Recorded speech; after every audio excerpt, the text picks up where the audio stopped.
नमस्कार, बहुत स्वागत है आप सभी का आपका राज्य में और मैं हूं आपके साथ शिवांगी जैन। बुलेटिन की शुरुआत कर रहे हैं राजधानी लखनऊ से मिल रही खबर से। आपको बता दें कि सरोजनी नगर तहसील के इब्राहिमपुर में पार्षद द्वारा सेना के सम्मान में तिरंगा यात्रा निकाली गई।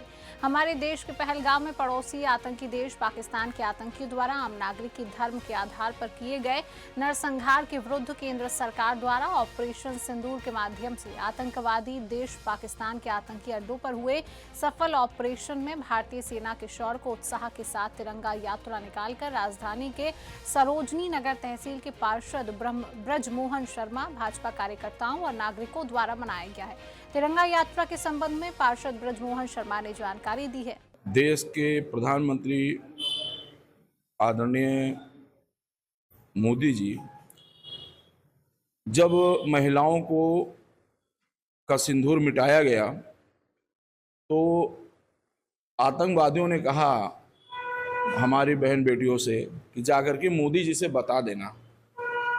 इस बात पे हमारे देखिए ऐसा है कि देश के ऊपर कोई आपदा आता है तो हमारे देश की जो भाजपा तो देश की पार्टी है ही है, लेकिन ये जो देश के नेता हैं अदर पार्टी वाले भी उस समय देश के साथ खड़े होते हैं। इस बार भी वो लोग खड़े हुए और उन्होंने कहा जो मोदी जी फैसला लिए हैं वो सही है और पक्ष विपक्ष सब एक हो गया और एकता में ताकत होती है उसके। और मोदी जी ने मुंहतोड़ जवाब दिया और जो मिसाइल अभी ब्रह्मोस हमारे लखनऊ में बनी उसका उद्घाटन तो बाद में हुआ है, उसका प्रयोग पहले कर दिया मोदी जी ने। इससे हमें लगता है हमारा देश बहुत मजबूत है, हर तरह से जवाब देने में सक्षम है। इसलिए बड़े लीडर अदर कंट्री के उन्होंने समझ लिया कि अगर मोदी जी फॉर्म में हैं और जवाब देंगे, इसलिए वो लोग समझौता के बीच में आकर के इस मामले को समझौता में लाके खड़ा कर दिया। नहीं तो हम लोग इस बार ही पाकिस्तान को नक्शे से मिटा देते हैं। यूपी के फतेहपुर जिले के आबू नगर के युवक ने माइंड वॉश कर धर्मांतरण का आरोप लगाया है। साथ ही मामले पर बजरंग दल के साथ सदर कोतवाली पहुंचकर पुलिस को शिकायती पत्र देकर कार्रवाई कर इंसाफ दिए जाने की मांग की है। बताया जा रहा है कि युवक का वर्ष 2023 में सुन्नत करवाकर उसका धर्म परिवर्तन करवा दिया गया। वहीं अब उसके खिलाफ धर्म परिवर्तन का मुकदमा लिखा दिया गया है, जहाँ उसकी बीवी और बच्चों को भी उसके साथ नहीं जाने देने का आरोप लगा रहा है।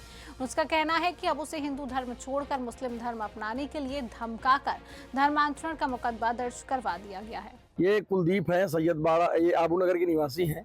कोई अल्फिया नाम की एक महिला थी जिसके साथ इन्होंने शादी किया था और इनको प्रेम हुआ तो इनके जो उनका साढ़ू था रिश्ते में लगता है वो मुस्लिम, उसी के घर में एक मौलाना मिल करके इसको दबाव बना करके मुस्लिम रीति रिवाज के साथ शादी कराई। इसके साथ बिल्कुल बर्बरतापूर्वक व्यवहार किया। हाथ में ओम गोदा हुआ था तो उसको भी मिटलवा दिया तेजाब से और जबरन अभी दबाव बना रहे हैं कि मुस्लिम बनो और अगर मुस्लिम नहीं बनोगे तो फिर तुम्हारे खिलाफ मुकदमा करेंगे धर्मांतरण का।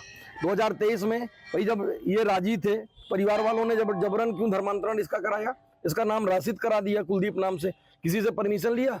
ये जानकारी हम लोगों को होनी चाहिए। इसके परिवार के खिलाफ जिन लोगों ने ऐसा काम किया है बजरंग दल इसका भरपूर विरोध करेगा। ऐसे लोगों के खिलाफ मुकदमा होना चाहिए जिन लोगों ने कुलदीप को राशिद बनाने का काम किया है। ये योगी सरकार में भी अभी ये सुधरने का नाम नहीं ले रहे हैं। यदि वो सुधरेंगे नहीं तो हम लोग सुधारने का काम करेंगे और इसके खिलाफ अगर कोई कार्रवाई करने की वो लोग मांग करते हैं उसके पहले वो देखें धर्मांतरण का जो स्पेशल मैरिज एक्ट के तहत आता है हिंदू मुस्लिम विवाह में, तो क्या इसका धर्मांतरण पहले उन्होंने सरकारी व्यवस्था से कराया? अब वो धर्मांतरण नहीं कराया। 2023 में जबरन मुस्लिम बना के शादी की और अब भी दबाव बना रहे हैं, तो इनके खिलाफ कार्रवाई हो। एसपी साहब को इसने आवेदन पत्र दिया है, एक एप्लीकेशन दिया है। वहाँ से क्या आश्वासन इनको मिला है कि न्याय होगा। जांच के लिए कोतवाली को भेजा गया है और हम लोग अभी कोतवाली में भी एप्लीकेशन देंगे। उसके खिलाफ मुकदमा होना चाहिए। जो अल्फिया का परिवार है वो मौलाना कौन है जिसने धर्मांतरण करवाया, वो कौन है उसको देखे पहले कि धर्मांतरण राशिद किसने बनाया, इसको उसकी जांच होनी चाहिए। दूसरा, इसके हाथ में तेजाब किसने डाल करके इसका ओम मिटवाया। ये हिंदू भावनाओं के साथ खिलवाड़ हो रहा है। दूसरा विषय ये कि इसके अल्फिया के भाई ने इसको मारा तो मारपीट का भी मुकदमा होना चाहिए। इसको क्या नाम है आपका? पता क्या है? धर्मेंद्र सिंह, जनसेवक, बजरंग दल, जिला संयोजक। क्या नाम की लड़की से प्रेम प्रसंग के आके मेरा दबाव में लेकर लोगों ने, मेरा ससुराल जनों ने एक घर वालों का निकाह करा दिया, जिसमें कि अब मेरा नाम, जबकि आईडी में कुलदीप है, वो मेरे ऊपर झूठा आरोप लगा रहे हैं, धर्मांतरण का मुकदमा कर रहे हैं। सर, ये मेरा टैटू है, ये भी रिमूव करा दिया गया, मेरी सुन्नत भी करा दी गई। अब मेरे ऊपर झूठा मुकदमा लगाने का, धर्मांतरण का प्रयास किया जा रहा है। मुझे जिला प्रशासन से न्याय की गुहार लगानी है।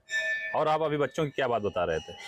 अभी बच्चे की ये बात कि उसको जो है मुस्लिम बनाने की दबाव डाल रहे हैं, और मेरी आईडी चेंज करने का जो विपक्षी वकील हैं वो दबाव, 2 मुस्लिम विपक्षी वकील हैं, वो दबाव डाल रहे हैं मेरे ऊपर। आप हिंदू रहना चाहते हैं या मुस्लिम? हिंदू ही रहना चाहता हूं मैं सर। क्या नाम है आपका? कुलदीप नाम है। और कागज में क्या नाम है? कागज में नाम उन्होंने राशिद डलवाया था। कुलदीप निवासी आबू नगर जी। मुस्लिम लड़की के साथ प्रेम में थे, दोनों का तो प्रेम था, जिसमें कि लड़के ने प्रेमवश मुस्लिम रीति रिवाज से शादी कराई, और उसमें लड़के का सुन्नत भी कराया गया। लड़के के हाथ में ओम का टैटू गुदा हुआ था और त्रिशूल गुदा हुआ था, वो सब एसिड के द्वारा मिटवा दिया गया। मिटवाने के बाद इन लोगों का अच्छा चल रहा था गृहस्थ जीवन। उसके बाद अचानक से 1-2 साल बाद, इनके जब 2 साल बाद एक बच्चा होता है, बच्चे में बर्थ सर्टिफिकेट में नाम पड़ा होता है कुलदीप, पिता का नाम। उससे मुस्लिम समाज में थोड़ा सा इस बात को लेके आक्रोश होता है कि उसमें नाम कुलदीप क्यों पड़ा हुआ है। तो इसके ऊपर दबाव बनाया जाता है मुल्ला और मौलवी के द्वारा कि इसको पूरे एहतराम के साथ इसको मुस्लिम बनाओ, और इसकी आईडी जो है पूरी राशिद नाम से कराया गया है। जिसमें लड़का एतराज़ करता है तो इसको मारा पीटा जाता है। मारने पीटने के बाद लड़का कहता है मैं धर्म परिवर्तन नहीं करूँगा, और उसके विपक्ष में लड़की के घर वाले लड़की को अपने पास रख के भेज नहीं रहे हैं, और लड़की से एक मुकदमा इसके ऊपर धर्मांतरण का डलवाया गया है, जिसमें लड़का बहुत दहशत में है। तो वो संगठन के संज्ञान में जब ये मामला आया तो संगठन लोग सक्रिय हुए। सक्रिय होने के बाद कोतवाली आया। कोतवाली में कोतवाल साहब को एफआईआर के लिए कह रहे हैं। ये मामला बहुत पेचीदा है, और मुझे लगता है कि प्रशासन को इस मामले को संज्ञान में लेना चाहिए। यूपी के अमरोहा नगर पालिका अध्यक्ष शशि जैन से संवाददाता किशन सैनी ने अमरोहा नगर पालिका क्षेत्र में विकास को लेकर बातचीत की है। पालिका अध्यक्ष ने विकास के बारे में बताते हुए कहा कि अमरोहा नगर पालिका में दूसरी बार अमरोहा की जनता ने मुझे अध्यक्ष बनाया, यह अमरोहा का पहला इतिहास है। वहीं विकास के बारे में बोलते हुए कहा कि अमरोहा शहर में 2017 से हमारे अध्यक्ष बनने के बाद नगर पालिका क्षेत्र में चहुमुखिया विकास हुआ है। पहले नगर की सड़क टूटी हुई रहती थी, और अमरोहा नगर में सबसे बड़ी समस्या जलभराव की थी, जिसको हमने 80% तक खत्म कर दिया है। शहर की जामा मस्जिद पर 3-3, 4-4 दिन तक पानी भरा रहता था, और लोग इबादत करने के लिए इस पानी से होकर गुजरते थे, लेकिन अब जामा मस्जिद पर कोई जलभराव नहीं होता है। अमरोहा जिले में आइए जान लेते हैं श्रीमती शशि जैन पहले के विकास में क्या था और आपके विकास में क्या है। आइए जान लेते हैं मैडम से। मैडम, आपका बहुत स्वागत है इस पर्सन न्यूज़ में। बताइए, पहले के विकास में आपके विकास में क्या संख्या है? सबसे पहले तो मैं किशन सैनी जी आपका और आपके सुदर्शन चैनल का बहुत बहुत धन्यवाद करती हूँ। आप लोग ही हमें हमारी कमी और खूबियाँ बताते हैं। तो जब 2017 में चुनाव हुए थे और मैंने शपथ ली थी, उस समय अमरोहा की हालत ऐसी थी, आप लोगों से भी छुपी हुई नहीं है। शहर में कूड़ों के ढेर हुआ करते थे, सड़कें टूटी हुई थी, कहीं लाइट की व्यवस्थाएं नहीं थी, और बहुत चुनौती भरा कार्यकाल था मेरा पहला, क्योंकि ऐसी हालत में मुझे पालिका मिली थी। लेकिन मैंने हिम्मत नहीं हारी और मुझे पूरे शहर का सहयोग प्राप्त हुआ। और आपने देखा होगा कि शहर में दिन रात विकास की गति से शहर में विकास हो रहा है। और आज आप देखेंगे कि शहर लाइट से जगमग है, कोई सड़क आपको टूटी हुई या ख़राब अवस्था में नहीं मिलेगी। और जो एक बहुत बड़ी समस्या थी जल भराव की, वो हमने करीब 80% तक दूर कर दी है। आपने देखा होगा जामा मस्जिद जो एक पवित्र स्थल है, वहाँ 3-3 दिन तक पानी भरा रहता था और लोग गंदे पानी से होते हुए फिर अपनी इबादत करने जाते थे। तो हमने बहुत प्रयास करके वहाँ का भी जल भराव की समस्या को दूर कर दिया है और शहर वासियों का मुझे बहुत प्यार मिला। मैं इसलिए पूरे अमरोहा वासियों का धन्यवाद करती हूँ और विकास ही मेरा मुद्दा है। जब मैंने चुनाव लड़ा था तो मैंने इसी बात पे चुनाव लड़ा था कि मेरा एकमात्र लक्ष्य अमरोहा में विकास करना है और उसमें मुझे काफ़ी हद तक सफलता मिली है और यही वजह है कि अमरोहा में इतिहास दोहराया है और मैं कोई चेयरमैन दोबारा फिर से चेयरमैन बना है। तो मैं इसके लिए अपने शहरवासियों के प्यार के लिए उनको बहुत बहुत धन्यवाद देती हूँ और मैं विश्वास दिलाती हूँ कि जो भी कुछ समस्याएं रह गई हैं वो मैं उन्हें दूर करने का प्रयास करती रहूँगी, चाहे मेरे सामने कितनी भी कठिनाई आए, मुझे कितनी भी भाग दौड़ करनी पड़े। और जो सीमा विस्तार में हमने 45 गांव सम्मिलित किए हैं वो अब हम उनके विकास की तरफ लगे हुए हैं क्योंकि उनका भी शहरीकरण करना है। और मैं आपके चैनल को फिर से बहुत बहुत धन्यवाद देती हूँ और मेरा बस एकमात्र लक्ष्य यही है। कुछ पॉइंट ऐसे हैं मैं बताना चाहूँगी, जैसे अमरोहा शहर में हम एंटर करते हैं तो वहाँ टीपी नगर चौराहे के नाम से एक जगह है, वहाँ इतनी गंदगी होती थी कि लोग नाक पे रुमाल रख कर निकलते थे। आज वो जगह श्री गुरु गोविंद सिंह जी चौक के नाम से जाना जाता है और इतनी खूबसूरत जगह हो गई है वो, उसका सौंदर्यीकरण हमने कराया है, लोग सेल्फी लेते हैं। ऐसे ही एक हिंदू कॉलेज की फील्ड है जहाँ चारों तरफ शिक्षण संस्थान हुआ करते हैं और वहाँ भी इतनी गंदगी होती थी इससे मुझे मेरे दिल को बहुत टीस होती थी और मैंने बहुत कोशिश करके इसके लिए मैंने बहुत प्रयास किए। लोगों ने मुझे चैलेंज तक किया था कि आप यहाँ दीवार नहीं बनवा सकती, लेकिन मैंने कहा कि मुझे चैलेंज बहुत पसंद है और आज वो जगह जगमग हो रही है। वहाँ 108 कुंडी गायत्री यज्ञ का भी हो चुका है और शहर के जितने भी मेले अभी भी वहाँ प्रदर्शनी लगी हुई है। तो यही लक्ष्य है। हमने अटल बिहारी वाजपेयी जी के नाम से चौक बनवाया, उनकी मूर्ति लगाई। महात्मा ज्योतिबा फुले जी के नाम से चौक बनवाया, उनकी मूर्ति लगवाई। संत रविदास जी चौक बनवाया, महर्षि वाल्मीकि चौक बनवाया और जितने भी बड़े बड़े लोग हैं अमरोहा में शिक्षण संस्थान से जुड़े हुए हैं, चाहे वो अब्बासी कॉलेज की हो, चाहे उनके पूर्वजों के नाम से हमने सड़कों का नामकरण किया है। डॉक्टर के गोयल मार्ग हमारे कोर्ट की जो सड़क है उसका हमने डॉक्टर के गोयल के नाम से मार्ग का नामकरण किया है। ओम शांति ब्रह्म कुमारीज का जो वो संस्थान है वहाँ हमने ओम शांति मार्ग के नाम से नामकरण किया है। बस मेरा एक ही लक्ष्य है, अमरोहा में इतनी सफाई और इतनी ऊंचाइयों तक जाए अमरोहा कि लोग कहें कि ये अमरोहा है। बस मेरा यही ख्वाब है। धन्यवाद। जय। यूपी के कानपुर घाटमपुर से खबर है। आपको बता दें कि 14 महीने तक मुसीबत झेल चुके लोगों ने अब राहत की सांस ली है। भीतर गांव साड़ मार्ग पर बना दरगाही लाल नहर पुल लोगों के लिए एक बड़ी परेशानी का कारण बना हुआ था। पुल के अधूरे निर्माण के चलते आवागमन बंद था, जिससे व्यापार पूरी तरह ठप हो गया था। व्यापारियों में भारी आक्रोश था। इस समस्या को लेकर व्यापारियों और स्थानीय लोगों ने सुदर्शन न्यूज से अपनी पीड़ा साझा की। सुदर्शन न्यूज ने इस मुद्दे को प्रमुखता से उठाया, जिसके बाद अधिकारियों ने संज्ञान लिया और निर्माण कार्य में तेजी आई है। जहां पुल का निर्माण कार्य पूरा हो चुका है और पुल यात्रियों के लिए खोल दिया गया है। पुल पर आवागमन शुरू होते ही लोगों ने अब राहत की सांस ली है। इसको लेकर सभी व्यापारियों और स्थानीय नागरिकों ने सुदर्शन न्यूज को धन्यवाद और शुभकामनाएं दी है। का संघर्ष रहा पुल में और पुल से आवागमन एकदम ठप रहा। आज पुल 14 महीने बाद बनकर तैयार है और भारी वाहन बस भी आज हमारे बीच में ये बस चालक भी हैं, इनसे जानते भैया आज किस तरीके की खुशी है? अरे बहुत खुशी है, बहुत खुशी है। नहीं मरी गई गाड़ी, टूट गई सब पूरी। 14 महीने चल रही गाड़ी तो गड्ढा। किस तरीके संघर्षों का सामना करना? बहुत संघर्ष झेलक पर सवारी निकरब बंद कर दी नसी रोड से, सब घाटमपुर घूम के जा रही हैं। 14 महीने से दरगाही लाल नहर पुल की समस्या को लेकर लोगों में बहुत बड़ी जो है एक समस्या थी, क्योंकि जो दुकानदार भाई थे उनको जो है किराया देना मुश्किल होता था, घर में सब्जी लाना जो है दुश्वार हो जाता था। तो आज जब पुल चालू है तो जो दुकानदार भाई है इनके अंदर कितनी खुशी है, किस तरीके इनके ही जानते हैं। भैया क्या नाम है आपका? सुशील बहादुर सिंह। अच्छा, आज पुल चालू है दरगाही लाल नहर। हार्दिक खुशी हुई हमको।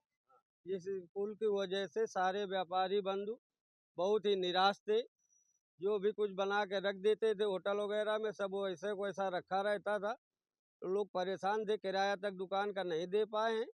ये उनकी बहुत बड़ी समस्या थी। और ये आज सुदर्शन न्यूज की तरफ से जो हम लोगों से पूछा गया, बहुत बहुत धन्यवाद। ये पुल 14 महीने बाद चालू हुआ है। ये बहुत बहुत धन्यवाद सुदर्शन न्यूज के लिए।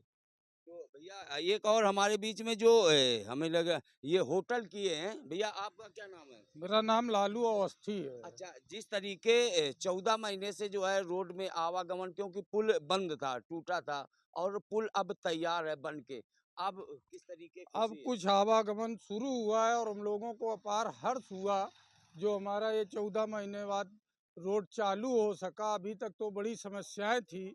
हम लोग समोसा जलेबी वगैरह बना के रखते थे और शाम को उसको फेंकना पड़ता था और बहुत ही नुकसान हम लोगों का होता था। 14 महीने हम लोगों ने बड़ी तकलीफ झेली।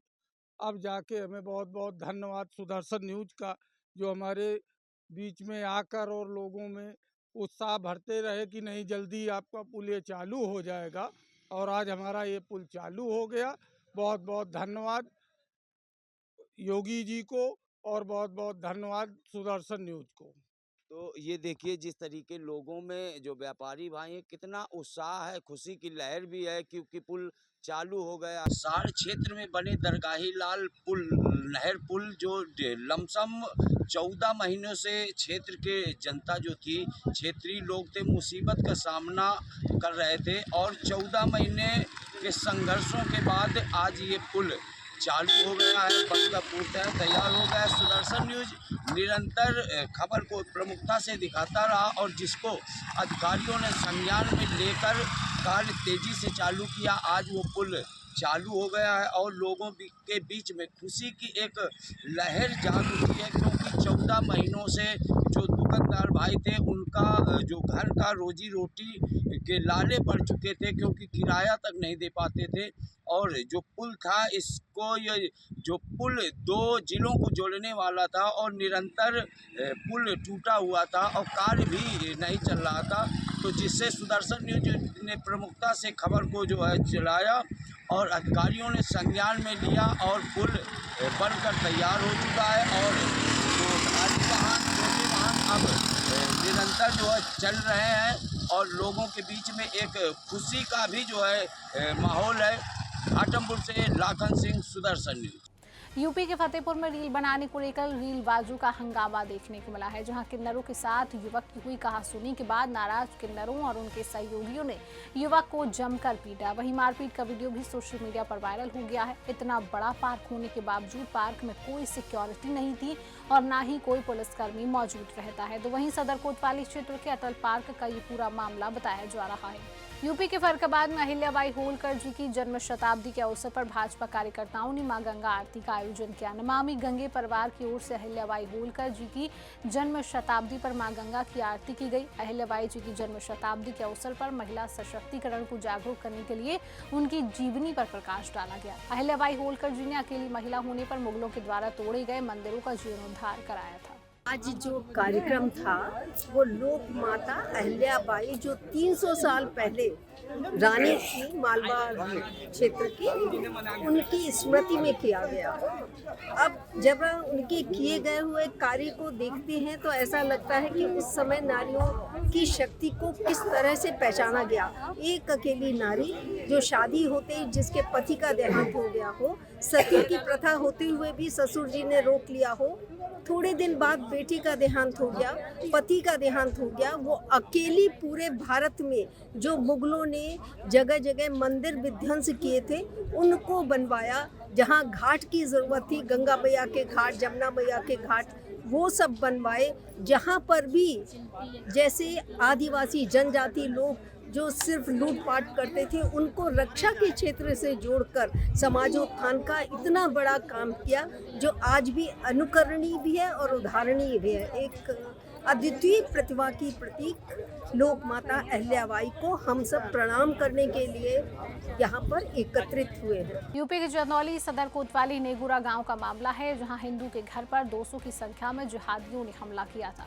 सुदर्शन न्यूज ने बड़े ही प्रमुखता से खबर चलाई। पीड़ित हिंदू परिवारों से मिलने पहुंची बीजेपी राज्यसभा सांसद साधना सिंह और पूर्व बीजेपी प्रत्याशी सूर्यमुनि तिवारी। जिला संवाददाता प्रशांत सिंह से राज्यसभा सांसद साधना सिंह और बीजेपी प्रत्याशी सूर्यमुनि तिवारी की खास बातचीत की गई है, सुनिए। और यहाँ पे पूर्व प्रत्याशी सकलडीहा विधानसभा प्रत्याशी सूर्यमुनि तिवारी जी नेगुरा गांव में हिंदू परिवार से मिलने के लिए आए हैं।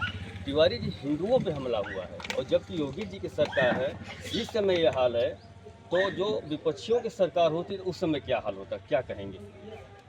बहुत बहुत धन्यवाद शांत जी। सर्वे भवन्तु सुखिनः, सर्वे सन्तु निरामयः, सर्वे भद्राणि पश्यन्तु माँ कश्चित् दुर्भाग् भवेत्। यानी हम सबके सुखद और मंगल की कामना हम करते हैं।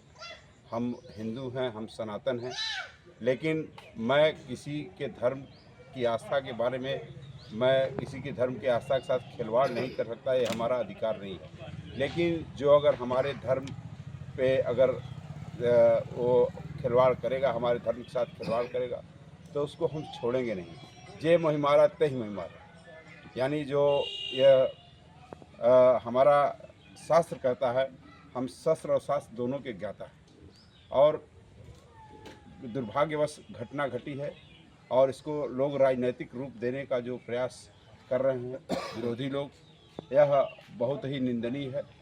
और मैं सरकार से, प्रशासन से हम लोग यह मांग करेंगे कि जो सही है, जो घटना सत्य है, यह घटना की शुरुआत कैसे हुई, कहाँ से हुई, इसी घटना को जो है अगर जांच करेंगे तो दूध का दूध और पानी का पानी हो जाएगा। एक सवाल ये है कि बगल में शिव मंदिर है जो हिंदू परिवार के आराध्य है, प्राचीन मंदिर है, वहाँ भी पूजा होती है। उनके गुंबद को भी तोड़ दिया गया है, उनके शिव मंदिर के ऊपर पथराव किया गया है, कीचड़ फेंका गया है और बाउंड्री वाल पहले था उसको भी तोड़ दिया गया है।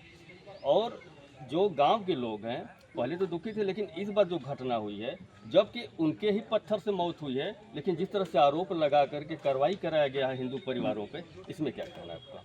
ये शुरू से ही इस तरह के लोग आगताई रहे हैं।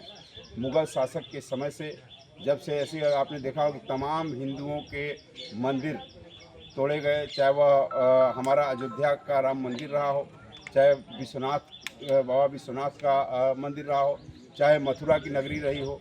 तो इनके जो विचार हैं, इस तरह के जो कृत्य हैं, ये इनके जीन में हैं, यह कह सकते इनके डीएनए में हैं और ऐसे कर सकते हैं।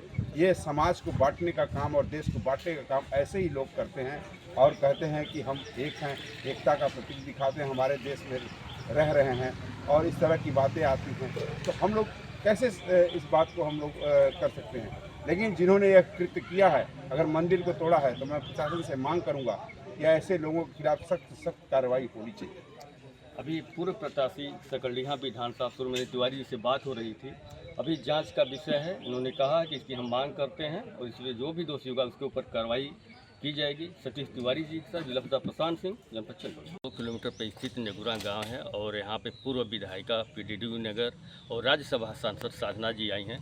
साधना जी, हिंदुओं पे हमला हुआ है, हिंदू परिवार पे हमला हुआ है, लेकिन जो जिहादी हैं, जो कठमुल्ले टाइप के लोग हैं, कुछ बांग्लादेशी भी हैं, सूत्रों से पता चला है। और ये हमला के विषय में क्या कहना है? देखिए, प्रदेश में योगी जी की सरकार है और देश में माननीय मोदी जी की सरकार है। इतना भरोसा रखिए कि निष्पक्ष जांच होगी, जो दोषी होंगे उनके ऊपर कार्रवाई होगी, और जो घटना घट गई उसको तो हम लोग वापस नहीं कर सकते, लेकिन जांच हम लोग जहां से झगड़े का कारण बना है वहां से लेके अब तक का जांच का हम सरकार से हम लोग विषय रखेंगे और रख भी रहे हैं, जिला प्रशासन से भी रख रहे हैं। ये झगड़ा हुआ क्यों, कारण इसका क्या है, वहाँ से जांच का विषय चालू होगा। और एक बात ये कहना कि बगल में शिव मंदिर है, वहाँ पे जो हिंदू परिवार की लड़कियाँ हैं और महिलाएं हैं जाके पूजा करती हैं, और शिव मंदिर पे भी ये लोग पत्थरबाजी किए हैं, कीचड़ फेंके हैं, जो गुंबद था उसको भी तोड़ दिए हैं।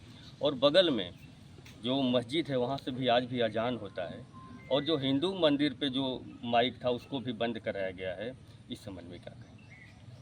कौन बंद कराया है माइक? वो लोग बंद कराए।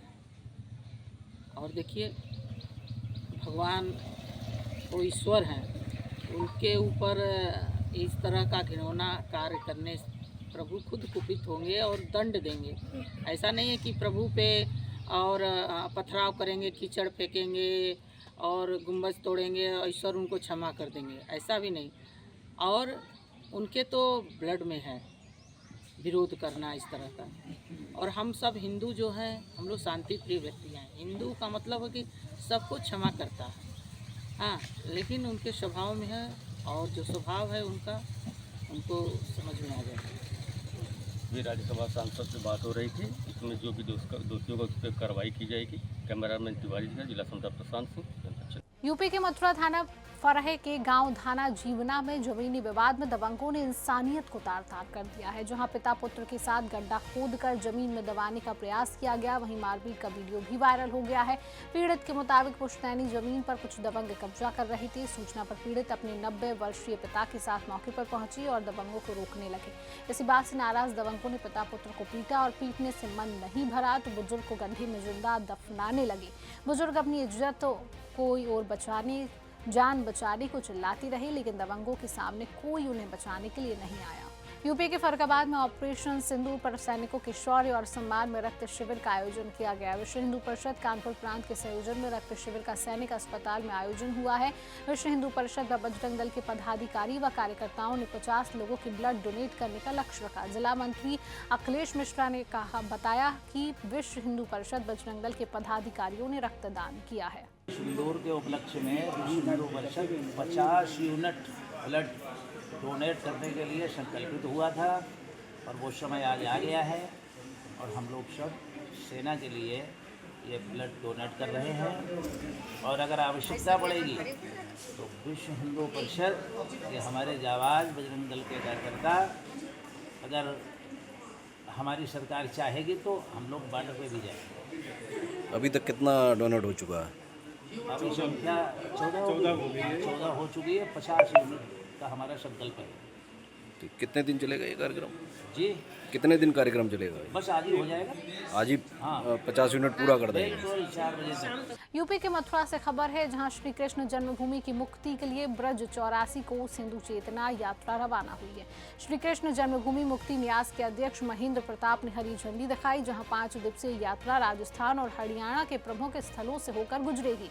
यह यात्रा उत्तर प्रदेश, राजस्थान और हरियाणा के प्रमुख क्षेत्रों से होकर गुजरेगी और साथ ही देश के अलग अलग क्षेत्रों में चल रहे आंदोलनों की जानकारी देकर जन समर्थन जुटाने का भी कार्य करेंगी। यूपी के मुजफ्फरनगर पुलिस और वाहन चोरों के बीच मुठभेड़ हो गई है। वहीं मुठभेड़ के दौरान अंतर्राज्यीय वाहन चोर वाहिद के पैर में गोली लगी है। काबिंग के दौरान उसका दूसरा साथी आसिफ को भी अरेस्ट किया गया। शातिर वाहन चोर मोहम्मद वाहिद पर 3 दर्जन से अधिक मुकदमे पहले से दर्ज हैं। आज थाना मंसूरपुर पे एक मुखबिर के माध्यम से सूचना मिली कि कुछ शातिर बदमाश जो कि वाहन चोर हैं, यह मंसूरपुर क्षेत्र में हाईवे के किनारे एक पालीवाल फैक्ट्री जो बंद पड़ी है, वहाँ पे कुछ गाड़ियों को ले करके उस गाड़ियों को किसी को डिलीवरी देने के फिराक में है।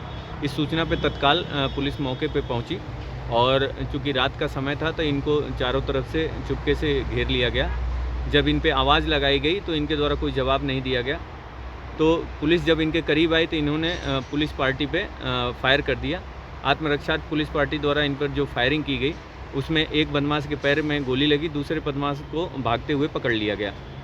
उनसे जानकारी की गई तो एक ने, जिसके पैर में गोली लगी, उसने अपना नाम वाहिद बताया। उसे डॉक्टर वाहिद भी कहते हैं क्योंकि यह एक शातिर चोर है, वाहन चोर है, अंतर्राज्यीय स्तर का वाहन चोर है। और इसके बारे में और जानकारी की गई तो डॉक्टर वाहिद पे 40 से ज़्यादा मुकदमे हैं और वर्तमान में यह दिल्ली से वांछित भी चल रहा है। जो इनके द्वारा बताया गया कि यह गाड़ियों को चुरा के दिल्ली, नोएडा और अन्य जगह से चुरा के विभिन्न राज्यों में गाड़ियों की डिलीवरी करते हैं। मौके से 3 गाड़ियां बरामद हुई हैं जो कि चोरी की गाड़ियां हैं, जिसमें 2 क्रेटा गाड़ी है और एक सेल्टोस गाड़ी है। इन तीनों गाड़ियों की कीमत लगभग 60-70 लाख बताई जा रही है। इस मौके से एक पैड भी बरामद हुआ जिसके माध्यम से यह वर्तमान टेक्नोलॉजी की गाड़ियों का कोड तोड़ करके और फिर गाड़ी को स्टार्ट करते हैं। चूँकि इनके द्वारा जो फायर किया गया उसमें 2 असलहा और 2 जिंदा कारतूस और खोखा कारतूस भी बरामद हुआ है। इन सातिर अपराधियों के गिरोह के बारे में जानकारी की जा रही है, इनके आपराधिक इतिहास के बारे में जानकारी की जा रही है। उन जानकारी के आधार पे और भी गाड़ियों को बरामद करने का प्रयास किया जाएगा। यूपी के शामली जनपद के थाना भवन थाना क्षेत्र में थाना भवन पुलिस की हठधर्मी का मामला सामने आया है, जहां एक पीड़िता का 8वीं क्लास में पढ़ने वाले अपने बेटे की गुमशुदगी भी दर्ज कराने के लिए एसपी डीएम ऑफिस तक चक्कर लगाने पड़े। वहीं पीड़ित महिला के बेटे की गुमशुदगी एसपी के आदेश पर दर्ज हुई। अब सोचने वाली बात है कि गुमशुदगी एसपी साहब के कहने पर दर्ज हुई तो क्या सकुशल बेटे को थाना भवन पुलिस बिना सिफारिश के बरामद कर पाएगी। एक गाँव मनट के रहने वाले हैं और वो 18 तारीख से लापता है। कुछ दोस्त थे साथ में, उसके 3 दोस्त थे। एक राजपूत का था, नाम उसका अर्पित है, प्रमोद उसके फादर का नाम है, और जी एक सोमपाल का लड़का है जी, उसका नाम रोहित है। एक देवेंद्र का लड़का है जी, उसका नाम काला है। और ये यहाँ से जो सीसीटीवी फोटो मिले हमें, उसमें यहाँ से इकट्ठे गए हुए साथ में, और जो हमारे अड्डा पड़ा है जी वहाँ से वहाँ के भी इकट्ठे जा रहे हैं स्टेशन के पास तक की। और ये हमें ये बताया जा रहा है कि हमारे साथ हमने स्टेशन से उसे छोड़ दिया था घर के लिए कि भाई तुम घर चले जाओ। उसके बाद में हम पुलिस प्रशासन के पास गए, हमारे यहाँ कोई सुनवाई नहीं हुई। 18 तारीख को जैसा लापता हुआ तो हम 19 तारीख को वहाँ पहुँचे, हमारी कोई सुनवाई नहीं हुई। फिर हम 22 तारीख को हम दोबारा से फिर गए प्रशासन के पास, वहाँ पे फिर कोई सुनवाई नहीं हुई। दरोगा ने थोड़ी सी बदतमीजी करी हमारे साथ में, जो गलत व्यवहार करा। हमारी चाची भी थी साथ में, उनके साथ भी गलत व्यवहार करा, अपशब्द बोले उन्हें।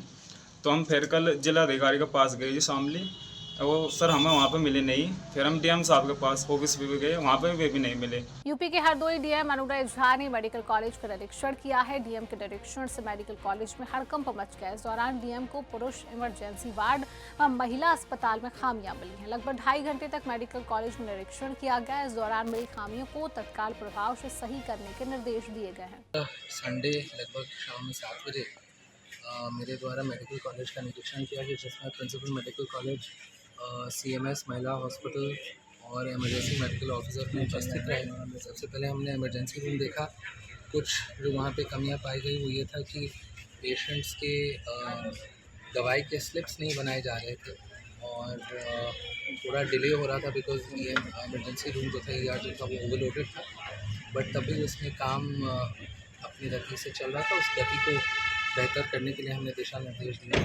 तत्पश्चात हम पीडियाट्रिक ICU में गए, SNCU हमने देखा और वहाँ पे भी कुछ ऐसे पेशेंट्स थे जिनको इमीडिएट केयर की आवश्यकता थी, जिसके लिए हमने निर्देशित किया और डॉक्टर साहब वहाँ पे जा भी रहे। उसके बाद हमने एक्सरे रूम भी देखा, जहाँ पे ये बताया जा रहा है कि एक्सरे प्लेट्स की समस्या है, उसके निस्तारण के लिए हमने प्रिंसिपल साहब को बताया है 25 जून तक इसका निस्तारण करेंगे, 1 महीने के अंदर। तत्पश्चात हमने ब्लड बैंक भी देखा और फिर फाइनली महिला अस्पताल का भी निरीक्षण किया। अच्छी बात यह है कि यहाँ पे काफ़ी पेशेंट्स हैं जिनको उपचार मिल भी रहा है, बट कुछ प्रोसेसेस को स्ट्रीमलाइन करने की आवश्यकता है, कुछ प्रोसेसेस को इम्प्रूव करने की आवश्यकता है, जिसमें हम लोग साथ मिल के काम करेंगे और जो क्षमता है हमारे मेडिकल कॉलेज की उसको हम कैसे बढ़ा सकें, उस क्षमता में वृद्धि कैसे कर सकें, जिससे आम जनमानस को फ़ायदा हो सके, वही हमारा लक्ष्य रहेगा। और आने वाले दिनों में हम लगातार आके यहाँ पर निरीक्षण करेंगे और हम सिस्टम्स को बढ़ाएंगे।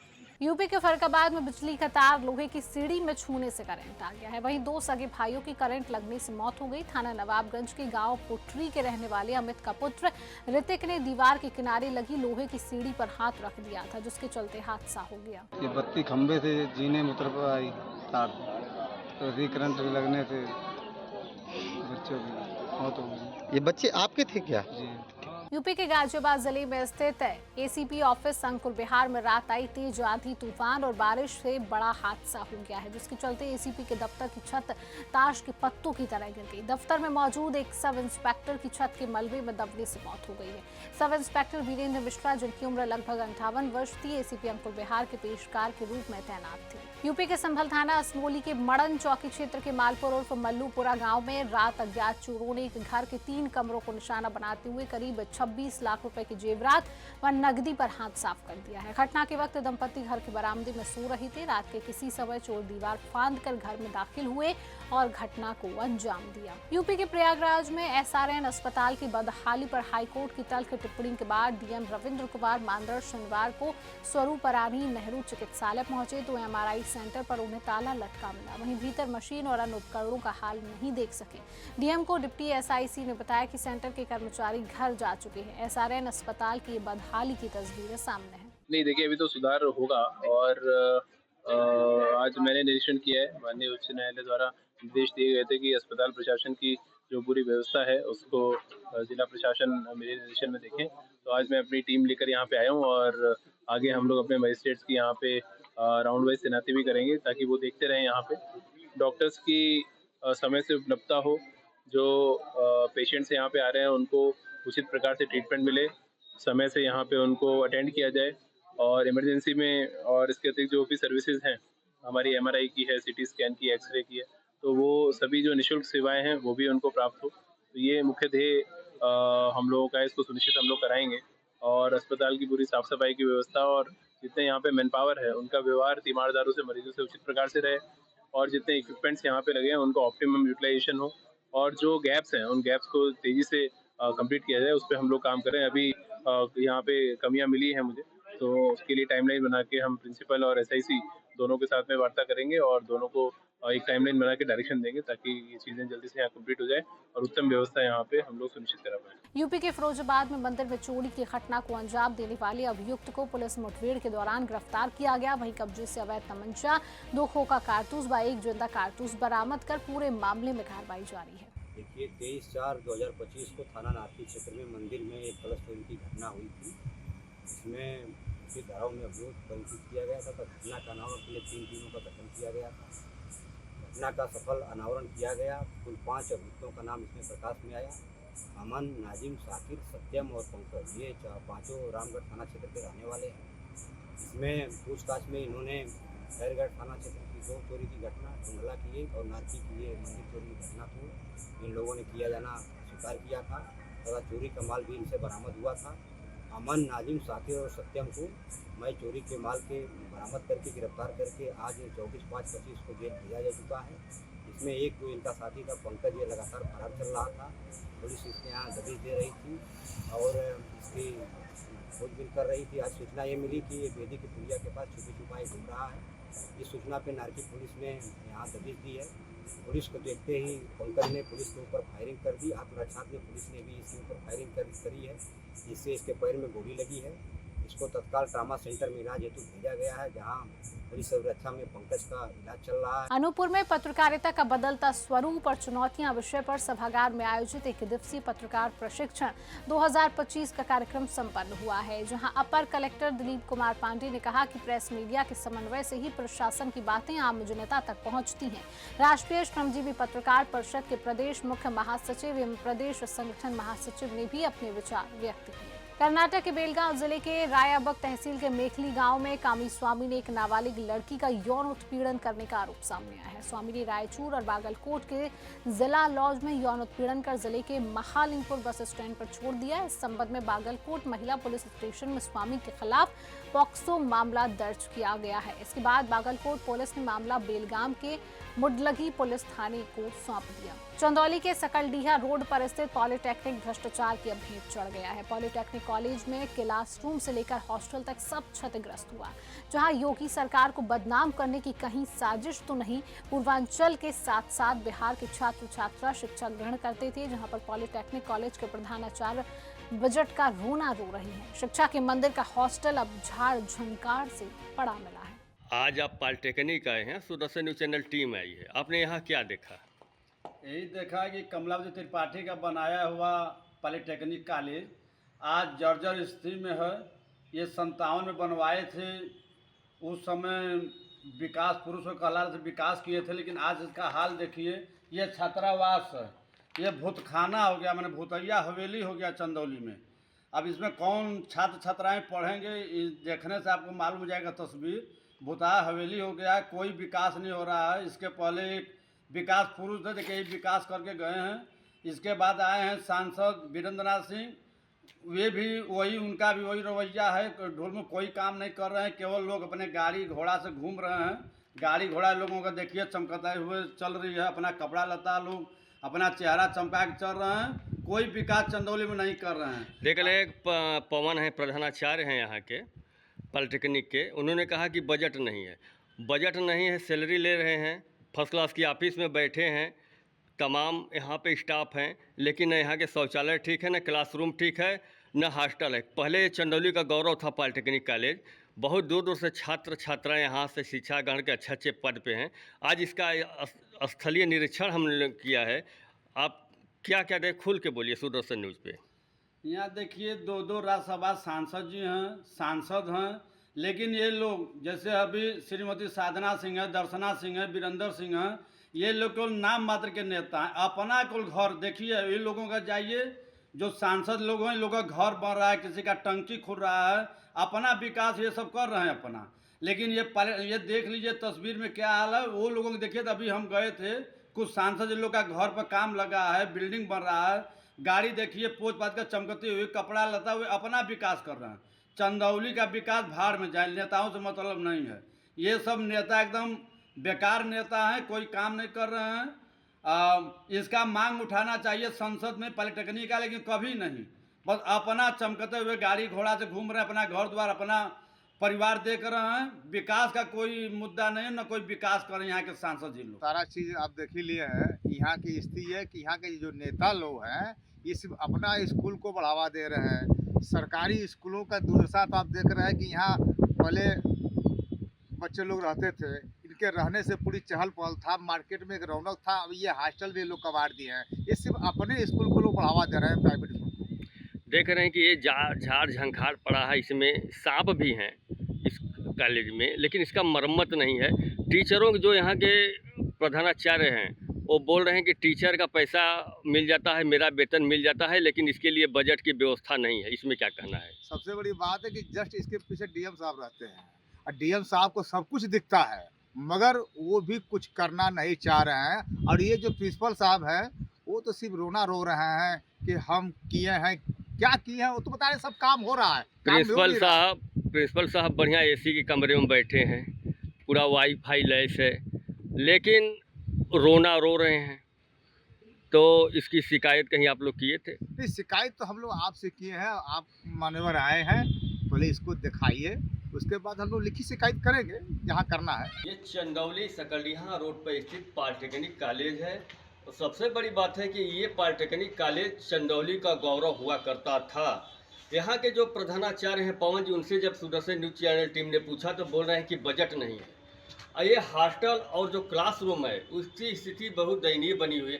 पंडित कमलापति जो यहाँ के थे, मंत्री थे, यहाँ से सांसद भी रहा करते थे, लेकिन उनके बाद जितने भी विकास पुरुष आए कोई विकास नहीं दिखाई दे रहा है। पंडित कमलापति राजकीय चिकित्सालय, यहाँ का जो डिग्री कॉलेज है, पॉलिटेक्निक है, गंगा नहर, ये सब पंडित कमलापति जी ने चंदौली को दिया था। आज जो गौरव था वो लुप्त होता नजर आ रहा है।